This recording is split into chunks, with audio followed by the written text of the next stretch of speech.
Hay historias que resultan imposibles de creer, tramas tan intrincadas, personajes tan carismáticos y giros tan inesperados que podrían encajar perfectamente en el catálogo de una serie de Netflix. Estos son los relatos de fraudes que desafiaron las leyes, los límites y hasta la lógica humana. Planes ejecutados con precisión quirúrgica, donde cada detalle fue orquestado para crear el engaño perfecto. Estafas tan bien diseñadas que te harán preguntarte, ¿cómo es posible que esto realmente haya sucedido en estos tiempos? El siguiente video trata sobre 3 estafas que no necesitaron sets ni actores y que merecen un Oscar al mejor engaño de todos los tiempos. 3 historias en las que la realidad superó a la ficción y aunque los responsables terminaron finalmente tras las rejas, lograrlo costó años de investigación y en algunos casos lidiar con su fuga constante de prisión. Pero, ¿cómo lo hicieron? ¿De qué manera lograron escapar de las autoridades durante tanto tiempo? ¿Y cuál fue el final de cada uno de ellos? Acompáñanos hasta el final de este video si te interesa saberlo. Pero antes, recuerda suscribirte al canal, regalarnos un like y dejarnos en los comentarios desde qué país nos sigues.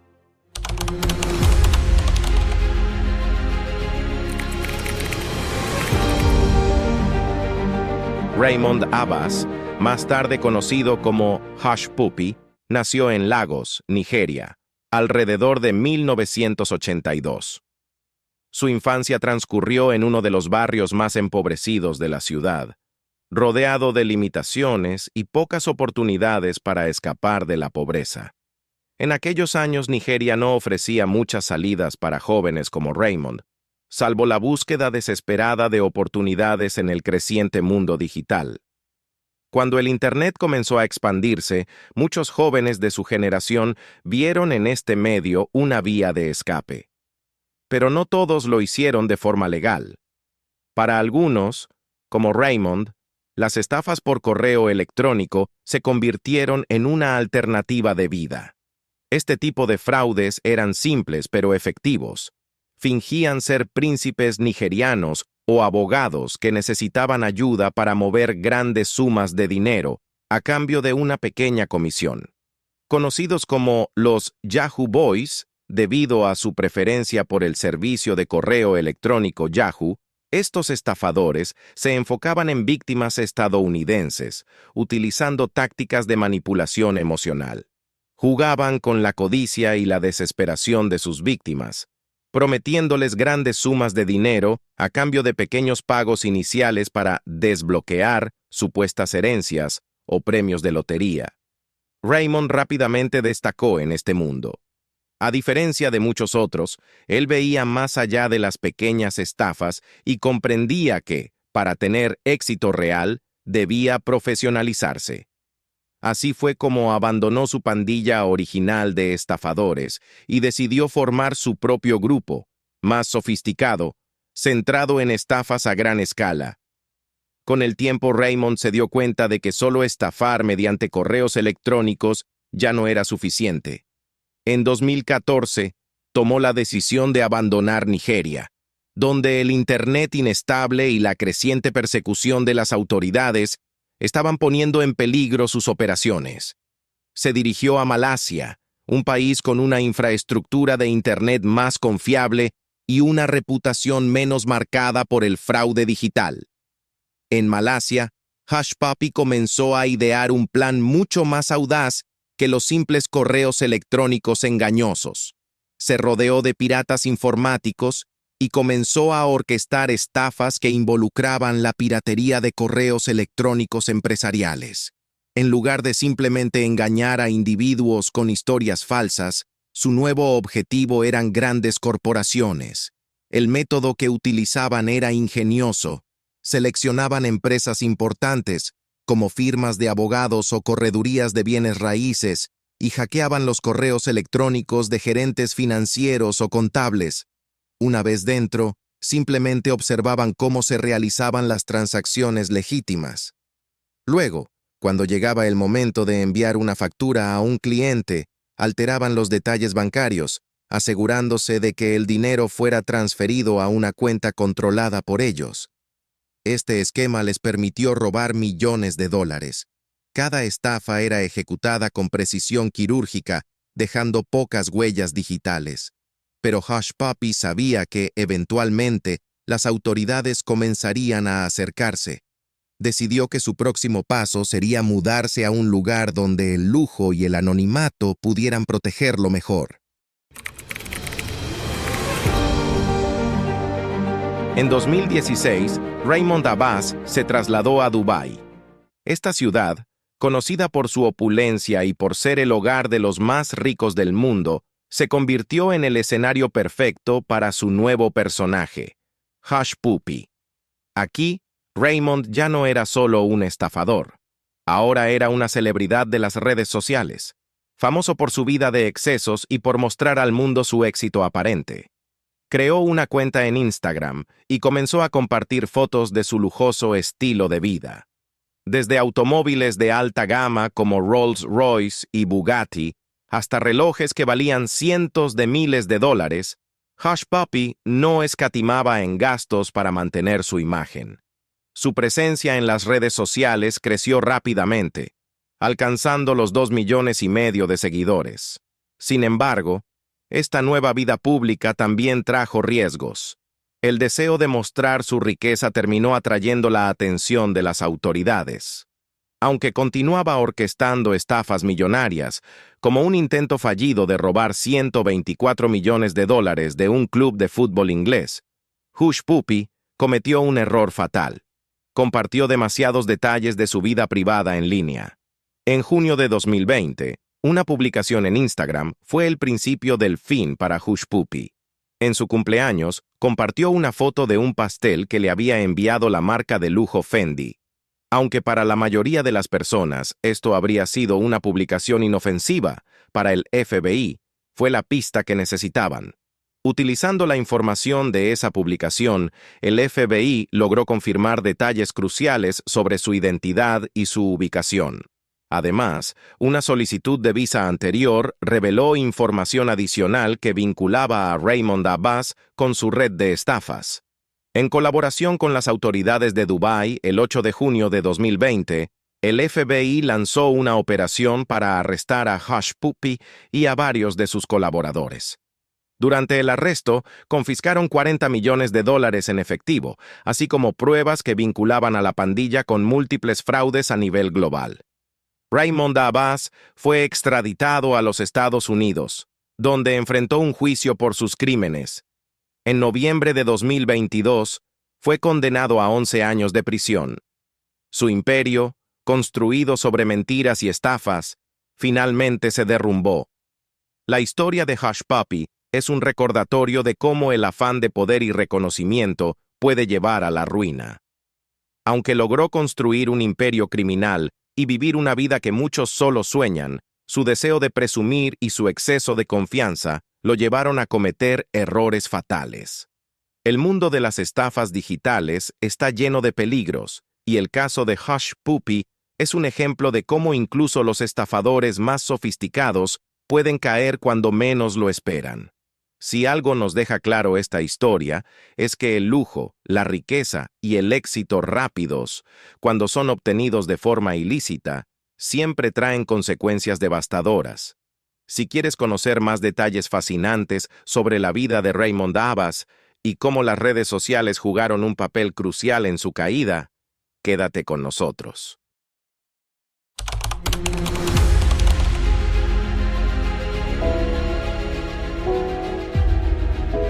Su nombre de nacimiento era Enrique José Moreno, y nació en 1970 en Bogotá, Colombia, la tierra de Gabriel García Márquez, y por supuesto, de Pablo Emilio Escobar Gaviria, personaje interesante para un video de este canal. De esa etapa de su vida, hay poca información. Las versiones sobre los hechos que lo llevaron a deambular por las peligrosas calles de Bogotá en los años 70 son un tanto inconsistentes. Algunas mencionan que quedó huérfano a muy temprana edad. Otra versión sugiere que su padre biológico terminó quitándole la vida al menor de sus hermanos tras un ataque de desesperación por no poder mantener a la familia.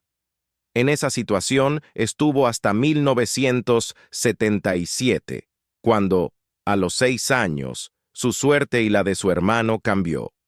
Nancy y James Gignac, una pareja de clase media de Michigan que se encontraba de vacaciones en Bogotá, conmovidos por la situación de los niños, decidieron adoptarlos. Así, Enrique y su hermano Daniel pasaron de los peligrosos y polvorientos cerros de la ciudad de Bogotá a la tranquilidad de un hogar con todas las comodidades en Michigan, Estados Unidos. Su nombre ahora sería Anthony Enrique Gignac. No transcurrió demasiado tiempo antes de que el joven Anthony diera los primeros indicios de que sería alguien de cuidado. Las mentiras del adolescente iban desde decir a sus amigos del colegio que su padre era un reconocido actor, hasta afirmar que su madre era la dueña del Grand Hotel, un antiguo y lujoso hotel de Michigan. En una ocasión, siendo aún adolescente, Gignac pasó frente a un concesionario de Mercedes y, deslumbrado por la elegancia de los coches, decidió entrar a la tienda. Una vez dentro, se acercó a uno de los vendedores y le comentó que era un príncipe saudí y que estaba allí porque su padre quería obsequiarle un auto. El hombre, entusiasmado, lo invitó a probar uno de los flamantes coches. Al terminar el recorrido, el adolescente quedó más que satisfecho con el vehículo, por lo que dejó su número para que lo contactaran cuando todo estuviera en regla. Días después, llamaron del concesionario para avisar que el coche ya estaba listo. El padre de Anthony, quien contestó el teléfono, respondió con sorpresa. ¿Qué coche? ¿Qué príncipe? Este es el teléfono de la familia Gignac.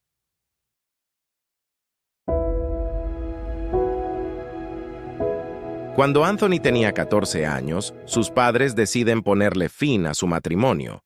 El joven, que ya había presentado síntomas depresivos con anterioridad, termina por sufrir un colapso nervioso.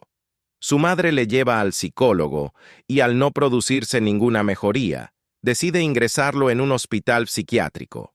Estuvo internado de manera intermitente en varios centros de rehabilitación durante 3 años, hasta que al cumplir 17 decide escapar de casa. Gignac pone rumbo a California, donde nadie le conoce, y asume una nueva identidad. Ahora su nombre sería Adnan Khashoggi, un conocido empresario y comerciante de armas saudí que en ese entonces era uno de los hombres más ricos del mundo. Utilizando esta estrategia, logra dar sus primeros golpes. Engaña a una familia prometiéndole jugosas recompensas por ayudarle económicamente con la justificación que tenía bloqueadas sus cuentas. Falsifica la identidad de una persona para adquirir tarjetas de créditos de American Express y se aloja en hoteles de lujo, de los que siempre se marcha sin pagar. Luego de unos meses, el fraude sale a la luz. Gignac es detenido y posteriormente condenado a 3 años de cárcel por defraudar a hoteles y entidades financieras por unos $10,000. Tras ser liberado en 1993, Anthony pone rumbo al paraíso de las estafas, Miami. Al llegar a la Ciudad del Sol, Gignac se hospeda nada más y nada menos que en el que era considerado uno de los hoteles más prestigiosos de Miami, el Grand Bay de Coconut Grove. El hotel era un lugar emblemático. Celebridades de la talla de Michael Jackson, Elizabeth Taylor, Prince o Sophia Loren, entre otras, se hospedaban en él cuando estaban de paso por la ciudad. Ahora, en vez de Adnan Khashoggi, su nombre era Sultan bin Khalid Al Saud, príncipe de la realeza saudí. A nombre de este, se cargaban las facturas de los hoteles y se emitían las tarjetas sin fondos con las que fingía pagar. Y todo le estaba saliendo a las mil maravillas al príncipe, hasta que, en 1994, se propuso estafar a 2 supuestos empresarios. La reunión de negocios se llevó a cabo en el penthouse de un lujoso hotel en el que se había hospedado, con el propósito de timar a los hombres. Una vez estuvo a solas con ellos, El príncipe se encontró con una amarga sorpresa. Los supuestos empresarios en realidad eran una pareja de delincuentes, y no precisamente de esos que utilizan los métodos persuasivos como medio para lograr su fin. Los hombres molieron a golpes a Gignac y se robaron todo objeto de valor que encontraron a su paso, además de una suma considerable de dinero. Espantado por lo ocurrido y al parecer aún aturdido por la golpiza olímpica que le habían propinado, Gignac cometió un fatídico error que lo terminaría por poner de vuelta tras las rejas. El falso príncipe tomó el teléfono y pidió a la recepcionista del hotel que lo comunicaran con la policía. Cuando los agentes llegaron al lugar, lo primero que hicieron fue notificar a sus superiores que la víctima era un príncipe saudí. Estos, preocupados por la situación, decidieron ponerse en contacto con la embajada del país para informarles que un miembro de la realeza estaba en problemas. La respuesta de la embajada fue tajante. No hay ningún príncipe ni miembro de la realeza llamado Bin Khalid Al Saud en territorio estadounidense. Una vez desenmascarado el impostor, salieron a la luz cada una de las estafas. En esta ocasión, la suma por la que Gignac había defraudado a hoteles y personas era superior a los $20,000. Durante algunos años, Gignac se mantuvo fuera del radar de las autoridades, pero en 2015 vuelve a aparecer y a lo grande. Ese conoce a un empresario de Carolina del Norte, Carl Marden Williamson, con el cual se asocia y juntos crean la empresa, Marden Williamson International. En teoría, la compañía sería un fondo de inversiones que tendría entre sus propósitos ayudar a todas las personas a proteger sus activos de lo que está sucediendo en el mundo y aportar nuevas ideas comerciales. En 2017, Gignac y su socio Carl Marden Williamson contactan al multimillonario Jeffrey Sofer, dueño de City of Aventura y propietario del lujoso Hotel Fontainebleau de más de 1,500 habitaciones, situado en la 4441 de Collins Avenue. El hotel, creado en 1954, es el más grande del condado Miami-Dade y había sido adquirido en 2005 por la empresa Thornberry Associates, dirigida por la familia Sofer, quien pagó unos $325 millones. Por esa época, el hotel fue sometido a una remodelación capital que le costó a los Sofer unos $1,000 millones. El magnate, a quien se le habían juntado las facturas del divorcio con la supermodelo Elle Macpherson por unos $75 millones, la de litigios judiciales por cerca de 100 y la reestructuración de la deuda del resto de sus propiedades, estaba necesitado de un poderoso flujo de caja. En esas circunstancias, la oferta del supuesto príncipe saudí era para Sofer, lo que para un náufrago una tabla en medio del océano. El príncipe demostró tener mucho interés en invertir 440 millones, con los que debería adquirir el 30% de la propiedad. Para convencer a Sofer, Gignac le había mostrado un documento falsificado de un banco de Arabia Saudí, donde tenía acreditada una cuenta por unos $600 millones. Gignac se movía por la ciudad en un Ferrari California del 2016 con matrícula diplomática. Alquiló una habitación en el Fontainebleau Hilton de Miami Beach y tenía un penthouse en Fisher Island, aunque a sus víctimas les decía que el rascacielos de lujo era de su propiedad. Además de esto, tenía un séquito de escoltas a los que había proveído de placas falsas del Servicio de Seguridad Diplomática. Según se dice, las placas estaban tan bien elaboradas que resultaba prácticamente imposible diferenciarlas de las auténticas. En sus redes sociales, sobre todo en su cuenta de Instagram, subía fotos de sus relojes Rolex, sus anillos de diamante, de su Chihuahua Foxy luciendo un espléndido collar, obsequio de Sofer, y de la familia real saudí y del rey, a los que se refería como mi padre o mi familia. Las primeras sospechas de Sofer llegaron cuando las negociaciones se comenzaron a estancar. Siempre había algún problema que impedía hacer las transacciones de forma natural. Aquello no era un buen indicador. Las sospechas se hicieron más fuerte cuando, durante una reunión de negocios en el St. Regis Aspen Resort de Colorado, sonó el iPhone de Gignac. Al otro lado de la línea, alguien le hablaba sobre el apartamento que tenía en alquiler en Fisher Island.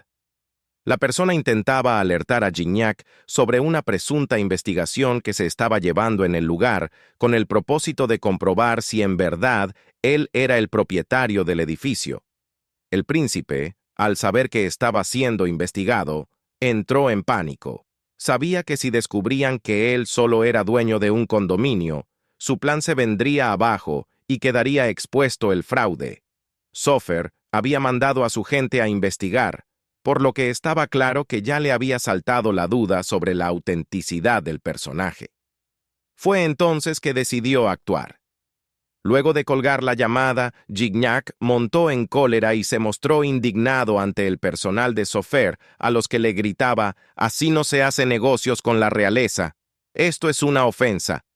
Entre insultos e improperios, y diciendo sentirse ultrajado por la desconfianza mostrada, ordenó a su gente detener la negociación. Lo que siguió después no fue otra cosa que la puesta en escena de una gran obra de teatro. Carl Marden Williamson, el representante de Su Alteza, se acercó corriendo hacia donde estaba éste para calmarlo. La banquera de inversiones, que había servido de puente para llegar a los Sofer y que se estaba encargando de la parte financiera, se echó a llorar. El acuerdo se les iba de las manos a los miembros del equipo de Sofer, que por miedo a arruinar el negocio, terminaron por disculparse y ceder. Una vez calmados los ánimos, la banquera de inversiones se acercó a una de las socias de Sofer en el vestíbulo y le susurró: «Este acuerdo va a fracasar. Lo que han hecho es un insulto al honor del príncipe. La única forma de restablecer las negociaciones es que reciba a cambio un regalo. No un regalo cualquiera. Tiene que ser algo de mucho valor.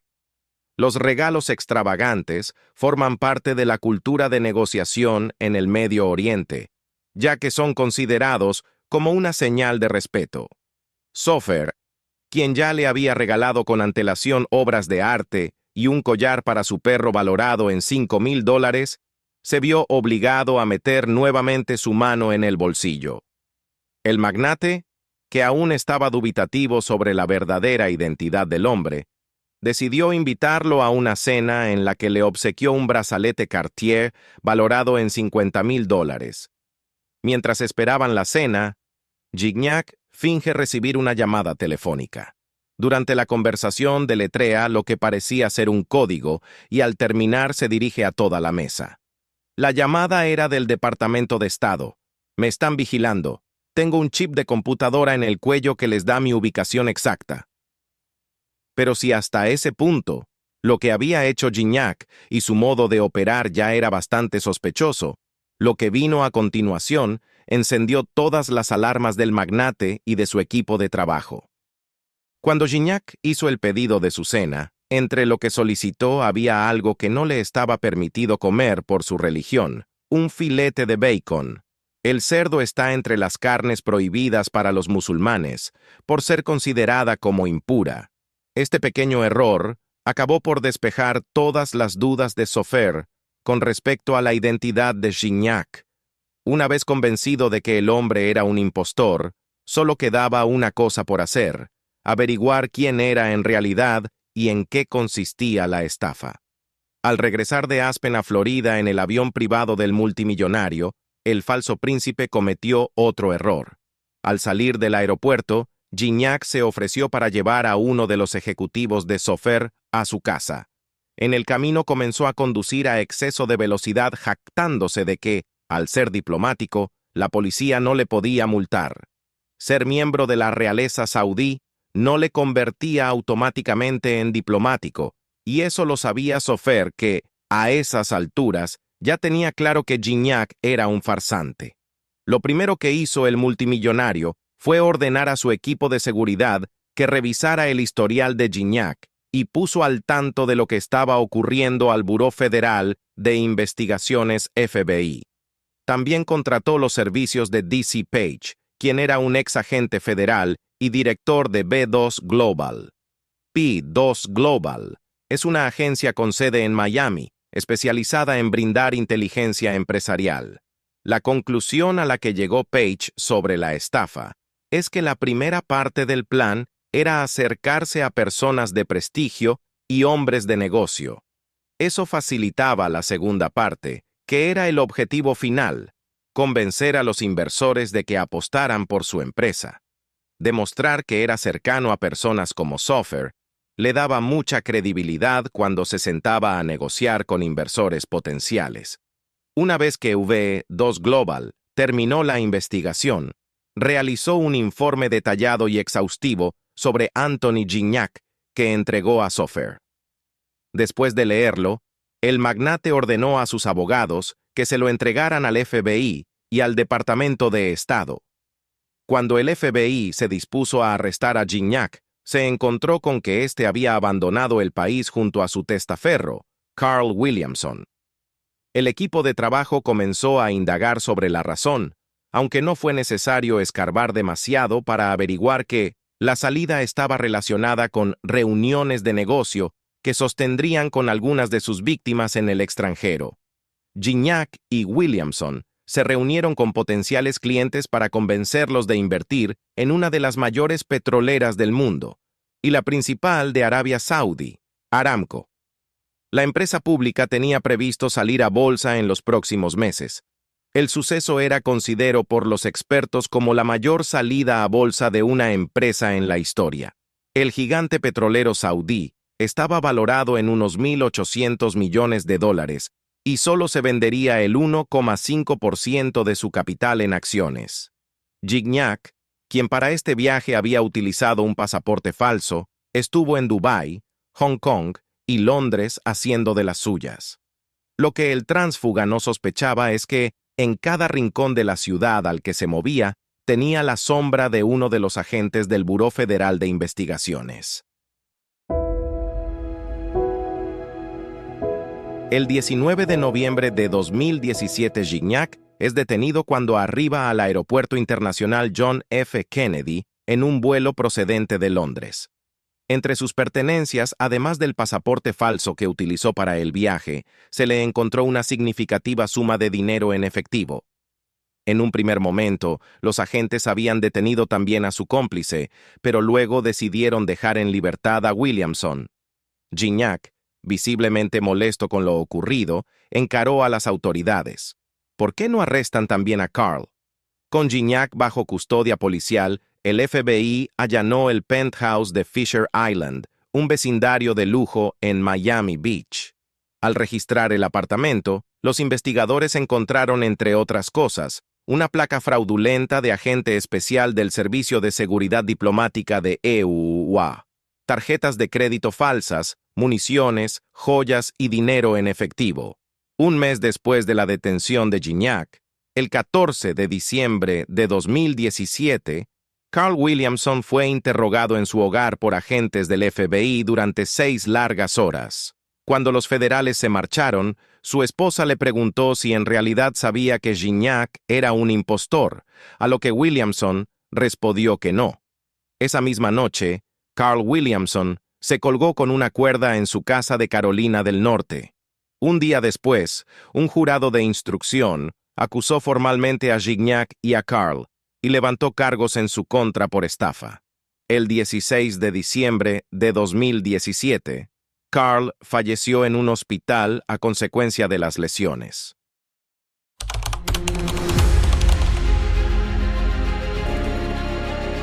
El nombre de Philip Esformes es sinónimo de engaño y fraude masivo. Operando en el sector de hogares de ancianos junto a su padre, Morris Esformes, Philip construyó un imperio de centros de atención que detrás de una fachada legal escondía un esquema fraudulento que desvió fondos públicos de Medicare y Medicaid. Su influencia y dinero lo llevaron a vivir una vida de lujos mientras manipulaba el sistema y recibía sobornos de otros proveedores. Su historia alcanzó un punto culminante en 2019, cuando fue condenado a 20 años de prisión, una pena que en 2020 fue sorpresivamente conmutada por el entonces presidente Trump.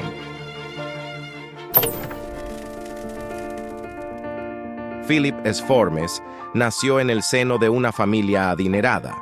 Su padre, Morris Esformes, era una figura destacada en el sector de los hogares de ancianos y centros de vida asistida, con operaciones en Illinois, Florida y Missouri. Desde joven, Philip demostró una habilidad para los negocios, y cuando heredó el imperio familiar, lo expandió agresivamente, construyendo una red de centros de atención de la que se convertiría en uno de los líderes de la industria. Sin embargo, detrás del éxito, Esformes desarrolló una serie de prácticas ilegales, aprovechándose de los recursos de Medicare y Medicaid para obtener mayores ganancias personales. Con el tiempo, Esformes ideó un complejo sistema de sobornos y comisiones ilegales. Ofrecía pagos a médicos para que estos refirieran pacientes a sus centros, sin importar si realmente necesitaban servicios médicos o no. Su red incluía incluso a drogadictos que, a cambio de medicamentos como Oxycontin y fentanilo, accedían a quedarse en las instalaciones de Esformes, permitiéndole facturar fraudulentamente a Medicare. Además, Esformes sobornaba a otros proveedores de atención médica, quienes obtenían acceso a sus pacientes para facturar servicios innecesarios o falsos. Esformes amasó una fortuna con el dinero que desviaba del sistema de salud pública, financiando un estilo de vida opulento. Adquirió mansiones en Miami y Chicago, cuentas bancarias con millones de dólares y artículos de lujo como un Ferrari Aperta de $1.650.000 y un reloj de la marca Greubel Forsey valorado en $360.000. Parte de esta fortuna también fue invertida en sobornos dentro de la industria de atención médica. Pero los excesos no terminaban ahí. En un escándalo que involucró sobornos universitarios, Esformes pagó grandes sumas para asegurar la admisión de su hijo en la Escuela de Negocios Wharton de la Universidad de Pensilvania. Los centros de atención de Esformes en varios estados ya han sido objeto de numerosas denuncias y demandas. En 1998, una investigación descubrió que Morris y Philip Esformes contrataban personas para reclutar a indigentes en hospitales y albergues para que se quedaran en sus hogares de ancianos, lo cual generó incidentes de violencia dentro de sus instalaciones. En 2006, resolvieron una demanda civil por fraude a Medicaid, pagando $15.4 millones, acusados de sobornar a médicos para que derivaran pacientes a sus hospitales. En 2010, el FBI denunció un esquema de intermediación de pacientes que involucraba la transferencia de residentes entre un asilo de ancianos y un hospital psiquiátrico para recibir tratamientos innecesarios. A pesar de las acusaciones, los Esformes vendieron sus instalaciones en Illinois y enfocaron sus operaciones en Florida. Los años de práctica en maniobras fraudulentas convirtieron a los Esformes en expertos en manipular los vacíos del sistema de salud pública. La red de Esformes alcanzó un nivel impresionante de sofisticación, involucrando aproximadamente 20 centros de atención en Miami y sus alrededores. El sistema no solo implicaba facturaciones fraudulentas a Medicare y Medicaid, sino que además, Esformes pagaba sobornos a los reguladores de Florida para obtener información adelantada sobre inspecciones, lo cual le permitía falsificar registros. En 2015, uno de sus co-conspiradores fue captado en video mientras planeaban ayudar a otro miembro de la red a huir a Israel para evitar el juicio. Esta cadena de delitos se mantuvo durante casi 2 décadas, generando para Esformes y sus cómplices ganancias multimillonarias que utilizaron para alimentar una red de sobornos, lujos y opulencia. Después de años de investigación, en 2019, Un jurado declaró a Esformes culpable de 20 cargos penales, entre ellos fraude, lavado de dinero y soborno. La sentencia: 20 años de prisión y una multa de $44 millones. El caso dejó al descubierto la corrupción y las prácticas abusivas en el sistema de atención médica, y se convirtió en un ejemplo del daño que un fraude de esta magnitud puede provocar en los servicios públicos. Sin embargo, en diciembre de 2020, la historia dio un giro inesperado. En uno de sus últimos actos como presidente, Donald Trump concedió un indulto a Philip Esformes, conmutando su sentencia de prisión, aunque manteniendo la multa de $44 millones. A pesar de que el indulto no incluía una exoneración total, la decisión generó una ola de controversia y abrió un debate sobre la justicia y la igualdad ante la ley. No existía ninguna conexión conocida entre Esformes y el círculo de Trump, pero el indulto, inesperado y controvertido, planteó dudas sobre el impacto de la justicia en casos de gran escala. Para la gran mayoría, en especial el ciudadano común, el indulto fue una manera de premiar a alguien que durante años robó dinero de los fondos públicos. En otras palabras, robó dinero del contribuyente. Mientras personas comunes y corrientes por cometer delitos menores de fraude al Medicare han terminado en prisión, un multimillonario que organiza un fraude masivo de más de $1.000 millones termina siendo liberado. Para algunos, este trato desigual ante la ley no es compatible con el espíritu de la democracia norteamericana y hace que muchos ciudadanos pierdan la confianza en su sistema de justicia. La historia de Philip Esformes es un recordatorio de hasta dónde puede llegar la avaricia de los hombres. Durante años, sus centros de atención abusaron de los vacíos legales en el sistema de salud pública, desviando recursos destinados a los sectores más vulnerables de la población. A través de sobornos, facturaciones falsas y un complejo entramado de corrupción, Esformes logró construir un imperio que le permitió vivir en opulencia mientras dañaba la integridad del sistema de Medicare y, de paso, la reputación de su familia. Aunque fue condenado y debía cumplir una larga pena de prisión, el indulto presidencial de Donald Trump le devolvió la libertad. El caso Formas es una de las mayores alertas sobre los riesgos de corrupción en el sistema de salud norteamericano y del impacto devastador que el fraude puede tener en la vida de miles de personas. Es una historia que nos recuerda la importancia de la vigilancia y la justicia en sectores tan sensibles como el de la atención médica, pero también que nos siembra ciertas dudas sobre cómo el poder presidencial puede interferir con la ley, volverse cómplice de una injusticia y poner en tela de juicio el espíritu constitucional de un país. Pero, ¿tú qué piensas de este caso? ¿Estaba Trump en lo correcto o no? ¿Merecía Esformes quedar en libertad o su indulto es un golpe bajo al sistema de justicia de los Estados Unidos?